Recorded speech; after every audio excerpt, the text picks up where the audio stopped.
नमस्कार. Lokmanya news digital media चॅनलमध्ये आपलं स्वागत.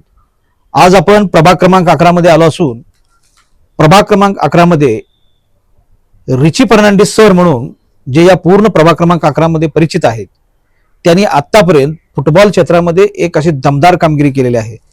ते स्वतः एक हाडाचे प्रशिक्षक असून त्यांनी अनेक आंतरराष्ट्रीय लेवलचे असे विद्यार्थी घडवले आहेत आणि ते या क्रीडा क्षेत्रातून राजकारणाकडे येऊ इच्छित आहेत. त्यांची थोडक्यात आपण मुलाखत घेत असून त्यांचा परिचय आपण जाणून घेतोय. तर सर नमस्ते. नमस्कार. आमच्या प्रेक्षकांना आपली थोडक्यात ओळख करून द्यावी. मी आंतरराष्ट्रीय फुटबॉल खेळाडू रिची फर्नांडिस. तर सर तुम्ही कशा पद्धतीने तुमची कारकीर्द चालू केली आणि कसे खेळाडू घडवले या संदर्भात आमच्या प्रेक्षकांना सांगा. मी 1988 पासून प्रॅक्टिस क्लब तर्फे मी खेळलो सिनियर संघ आणि नंतर मी 10 वर्ष प्रॅक्टिस क्लब कडनं खेळलो आणि नंतर जय भवानीचा महाराजांचा जो फुटबॉलचा संघ आहे त्याच्यात 10 वर्ष उत्कृष्ट कामगिरी मी तिथं पार पाडली. मग सडनली आता तुमचं क्रीडा क्षेत्र एक हे वेगळं क्षेत्र आहे. तुम्ही फुटबॉलमध्ये अतिशय चांगली कारकीर्द केलेली आहे आणि अजूनही अखंडपणे चालू आहे.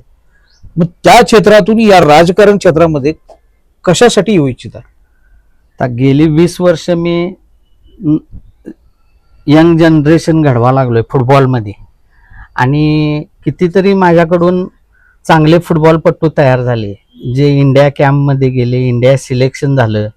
आणि जर मी एवढे चांगले खेळाडू तयार करू शकतोय आणि त्यांना माझ्या म्हणजे आई वडिलांच्या सारखं प्रेम देऊन मी त्यांना इन्व्हॉल्व करून शिकवलं आणि असं शिकवत असताना जर मी चांगले खेळाडू किंवा चांगले विद्यार्थी घडवू शकत असेल तर एक चांगला समाज घडवू शकेन मी. आणि सामाजिक कार्यातनं असं मी दाखवू शकेन की मी इतके खेळाडू चांगले घडवू शकत असेल तर चांगला समाजही घडवू शकेन. आणि मी कायम स्वाभिमानानं जगलोय की बाबा मी कुणाशी म्हणजे कुठल्या ह्याच्यात मी डिलिंग केलंय किंवा काय एखादा खेळाडूचं सिलेक्शन करायचं असेल चांगल्या खेळाडूचं तर त्याच्या पाठीमागं मी 100% राहणार. पण एखादा कुणाचा जर वशिल्यानं माझ्याकडे येत असेल तर त्याच्यात काय म्हणजे खेळासाठी काहीच नसेल त्याच्याकडं आणि त्याला वशिल्यावर जर सिलेक्शन करायचं असेल त्याला मी कायम विरोध करत आलोय. मी सांगण्याचा हेतू एकच आहे असा की ज्यावेळी मी समाजकार्य करेन त्यावेळी पण मी असंच समाजकार्य करेन की त्याच्यामध्ये तडजोड केली जाणार नाही. समजा जर हे जे प्रश्न असेल आपला संभाजीनगरातला कामगार चाळीचा प्रश्न असेल आणि ती माणसं आता तिथं राहतात आणि बिल्डिंग आले मोडकळीला, जर प्रशासन जर त्याच्याकडे लक्ष देत नसेल आणि हे जे मुद्दे आहेत किंवा वारेवसातला मुद्दा आहे ह्याचा प्रॉपर्टी कार्डचा, जर प्रशासन ह्याच्याकडे लक्ष देत नसेल तर मी नेत्यांच्या पाठीमागे लागणार, इतक्या पाठीमागे लागणार की शेवटी नेते कंटाळून की बाबा रिची सरांचं काम हे मार्गी लावलं पाहिजे इतका मी करण्याचा प्रयत्न करेन. म्हणजे प्रामुख्यानं तुम्हाला संभाजीनगरची चाळ असेल किंवा वारे वसाहत मधील प्रॉपर्टीचा प्रश्न असेल, अनेक असे प्रश्न आहेत ते तुमच्या काळजाच्या जवळ आहेत असं तुम्ही म्हणजे सर थोडेसे स्मित भाष्य आहेत पण त्यांनी मला ऑफ कॅमेरा अतिशय सुंदर सांगितलं होतं की हे प्रश्न आहेत ते तुमच्या काळजाच्या जवळचे आहेत आणि ते प्रश्न जर तुमच्याकडे ते पद असेल तर तुम्ही ते नेटानं मार्गी लागू शकता. म्हणून तुम्हाला हे राजकारणामध्ये यायचं आहे. आणि तुम्ही बोलता बोलता मला स्वर्गीय श्री संतोष गायकवाड साहेब यांची पण काहीतरी आठवण सांगितली होती. ते काय ऍक्च्युली आमच्या दर्शकांना आपण सांगावं. आता स्वर्गीय संतोष गायकवाड साहेबांचं जे काम अपुरं होतं प्रभागात, म्हणजे चर्चेतून आमचे असेल मला हे करायचं आहे बाबा, कामगार चाळीचा प्रश्न असेल किंवा वारेवसातचा प्रश्न असेल किंवा रोड असतील किंवा गटर्स नवीन करायचे आहेत आणि त्यांचं अचानक निधन झालं तर ह्या अपुऱ्या ज्या गोष्टी आहेत त्याच्यानंतर आकस्मिक निधन झाल्यानंतरच्या तर त्या पूर्ण करायची माझी इच्छा आहे. म्हणून मी एक राजकारणात आलो आणि राजकारणात आलो आणि मला जर पद मिळालं तर त्या गोष्टी करायला मला सोपं जाऊ शकते.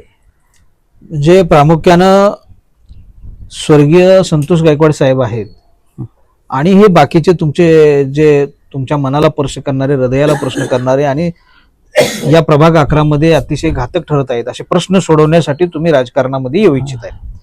आता राहता राहिला प्रश्न हा की आज प्रभाग क्रमांक 11 मध्ये सुद्धा अनेक मातब्बर असे उमेदवार, उत्सुक उमेदवार आहेत. त्यामध्ये तुम्ही अनेक पक्षाकडून तुम्हाला तिकीट मिळावं अशी अपेक्षा ठेवताय. मग त्यामागचे तुम्ही बलाढ्य आहात हे कसं सिद्ध करशील किंवा नेत्यांना कसं तुम्ही सक्षम आहे हे दाखवशील, याचं प्रश्नाचं उत्तर काय असेल तुमच्याकडे? आता मी एक फुटबॉल खेळाडू आहे कोल्हापूर जिल्ह्याचा, चांगला उत्कृष्ट. मला हजारो संख्येनं प्रेक्षक मला मी मॅच खेळताना बघत असते, लाखोत धरला तरी चालेल. तर ती माणसं मला ओळखत असतात की बाबा हा रिची फर्नांडिस आहे म्हणून. असं आता मी मिरजकर टिकटॉय पासून ते इंदिरा सागर हॉटेलपर्यंत मला ओळख दाखवायची माझ्या प्रभागात गरज नाही. नाहीतर तिकडच्या पीटीएम पासूनच्या इकडच्या उमेदवाराला इकडं ओळखत नाहीत आणि संभाजीनगर पासून पीटीएम पर्यंत ह्या उमेदवाराला ओळखत नाहीत. अशी उमेदवारांची हे आहे. आणि माझे कसं आहे की बाबा मी फुटबॉल खेळाडू असल्यामुळं प्रत्येक भागात, कुठे संभाजीनगर भाग असू दे, वारे वसाहत भाग असू दे, बजाबराव माने तालीम असू दे, प्रॅक्टिस क्लब असू दे, पीटीएम असू दे, गंजीमाळ असू दे किंवा मनोहरलाट चौकात असू दे किंवा शिदाळ्याची मागची साईड किंवा प्रतापसिंह तरुण मंडळ असू दे, हा प्रभाग आपल्यात येतोय. इथं सांगायची गरज नाही. माणसं मला येऊन भेटायला लागलेत की आमच्या घरात 5 मतदान आहेत, आमच्या घरात 17 मतदान आहे. तर माझा हा ॲडव्हान्टेज जर मी घेऊन एका चांगल्या पक्षातून मला जर संधी मिळाली तर मी राजकारणातून समाजकारण चांगलं घडवू शकेन.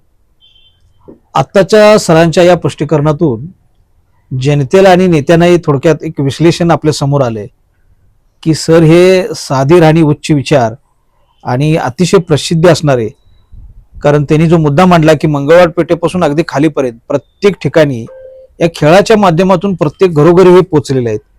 म्हणजे असा एक भविष्यातला कोण पक्ष त्यांना संधी देईल, त्यांच्यापुढे माहिती असणारा एक चांगला उमेदवार, स्वच्छ निर्व्यसनी असं व्यक्तिमत्व एका पक्षाला मिळू शकतं. आणि एकाच प्रभागात त्याचं बलाढ्य आहे किंवा त्यांना ओळखतात असं न राहता सर्वसमावेशक प्रत्येक जुना प्रभाग आहे. आता हे 4 प्रभागाचा एक प्रभाग बनलेला आहे. तर त्या प्रत्येक प्रभागामध्ये ओळख असणारे आणि खेळाडू म्हणून जे असतात आणि हे प्रशिक्षक यांच्यातल्या नात्यातून ते बांधले गेलेले अनेक कुटुंब प्रत्येक प्रभागामध्ये आढळतात. आणि अशा व्यक्तिमत्वाला संधी मिळाली तर नक्कीच त्या पक्षाचं आणि लोकशाहीचं हित होऊ शकतं आणि एक कोल्हापूर महानगरपालिकेमध्ये चांगला व्यक्तिमत्व असणारा नगरसेवक त्या सभागृहात पोहोचू शकतं. हे सर्व जनतेने आणि थोडक्यात काही नेत्यांनी सुद्धा या व्यक्तिमत्वाविषयी जर सकारात्मक विचार केला तर आदर्श असं नगरसेवक हे घडू शकतात आणि समाजाचं हित साधू शकतात. या मुलाखतीतून स्पष्ट होतंय. धन्यवाद. धन्यवाद.